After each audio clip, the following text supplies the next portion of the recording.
Inilah penampakan sebuah bangunan rumah dan ruko 2 lantai di kawasan Taman Pasar Legi, Jalan Sutat Sahir nomor 24 Solo.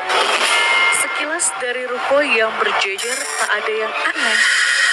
Tapi ketika salah satu penghuni rumah, Nenek Sutadiniti Atmojo, kepada tim Selebrita Expose menunjukkan salah satu isi ruangan dalam rumah tersebut. Secara mengejutkan, ada 5 makam keramat berusia ratusan tahun.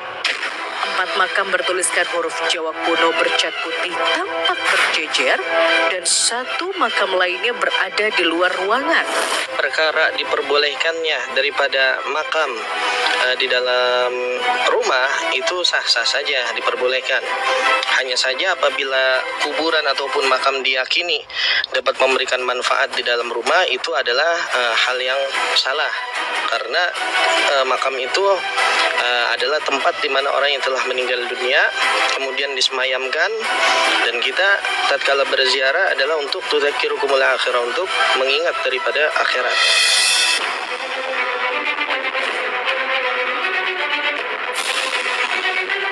Kesan angker dan mistis memang tampak.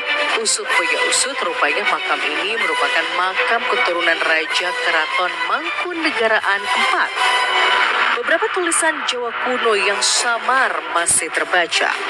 Di tempat peraduan keluarga, tak kalah menyeramkan juga terlihat dari kediaman milik paranormal kesohor tanah air Ki Joko Bodo.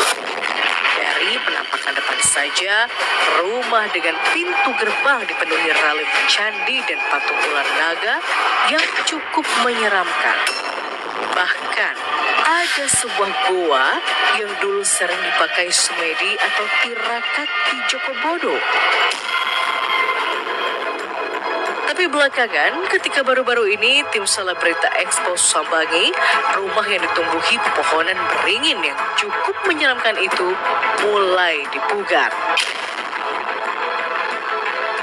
Secara hukum Islam, jikalau pohon itu mengganggu, ya, itu diperbolehkan untuk ditebang, karena memang makhluk halus itu lebih suka untuk bersemayam ataupun bertempat di pohon ataupun di rumah-rumah kosong, apalagi di dalam kamar mandi, sehingga lazimkan untuk membaca a'udzubikalimatillahi tammati min syarri ma khalaq. Kalau makhluk halus itu lebih suka dengan pohon rindang, ya, ataupun di rumah-rumah tertentu, itu tergantung. Jika memang biasanya kita temui ada di pohon itu ditaruh yang namanya sesajen, ya, otomatis syaitan itu, iblis akan berkumpul di situ, ya.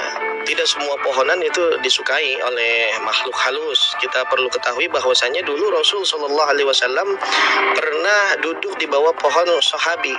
Nah, sampai sekarang pohon tersebut masih ada, dan kita yakini bahwa di sekitar pohon tersebut yang pernah diduduki oleh Rasulullah akan berkumpul malaikat, gitu kan. Kalau lukisan, masih banyak perbedaan pendapat daripada para ulama, terutama lukisan yang mana itu seperti lukisan hewan, kemudian patung binatang, itu tidak diperbolehkan, gitu, karena itu menyerupai daripada sesembahan orang-orang jahiliyah. Namun jikalau lukisan tersebut adalah lukisan ulama yang mana dapat mendatangkan rahmat dari Allah Subhanahu wa taala, itu diperbolehkan, karena dengan kita memandang daripada ulama, sama saja itu menjadikan kita lebih dekat dengan Allah Subhanahu wa taala, ya, menjadi kita termotivasi untuk menjadi orang yang saleh.